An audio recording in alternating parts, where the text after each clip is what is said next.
Hi, this is Mo Fall from MyMostLife.com, and it's Freedom Week. Will you cut off one more chain? What chain is holding you back? Freedom is a highly sought state. Expressing ourselves, thinking for ourselves, and being ourselves is a cherished place to be. We desire greater expression, thinking, and being at peace with our own self and others. Freedom comes in many stages. However, the environments we become familiar with tend to shape our feelings of freedom. Our expectations of freedom at any given moment are shaped by our past and future ideas of freedom. We might ask ourselves, just how much freedom do I really need? How much free thinking, expression, free time, and being do I really need? We ask these questions because we might be coming up short. How much freedom do I actually have? We might not have as much as we think.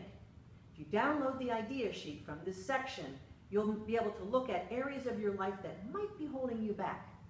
I read a book recently about the journey of a circus elephant named Billy. It's The Last Chain on Billy. It's a heart-wrenching story written by author Carol Bradley. And it's the elephant's life of being kidnapped out of Africa, brought, sold, leased, trained against her will, for the purpose of human beings making money and being gleeful watching her in circuses.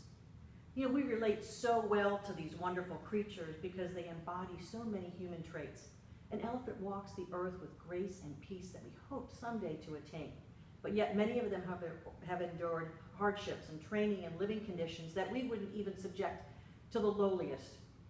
They are extremely close families, they are social animals, and they mourn loss of the members of their family. And the memory of elephants is legendary, as we know. They can recall people, places, and events. Elephants can't talk to us and express themselves, so we have to read them in other ways. We read them through their expressions, their behaviors, and their health.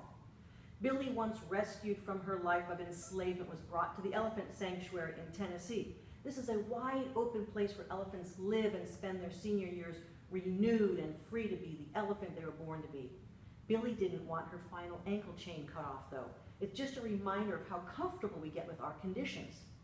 Billy represents the attainment of freedom after a life lived with so many restrictions and pain. She endured what was done to her because she could not make her own decisions.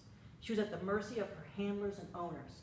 She was a true victim of circumstances, and she was brought upon by people who had power over her. The people who had power over her wanted certain behaviors and work done for them, and Billy had no choice. She went along for it as well as she could for 45 years, because it was the life she knew. And when it came time for her freedom, she resisted that final release. We all have a piece of Billy in us, in our life, where the chain holding us back represents a familiarity that we all too often have trouble fully releasing. Release that final chain. Do the idea sheet. Reflect on where you can actually open up your life and live with freedom, because this is the most life, where you design it, you dream it, and then you live it.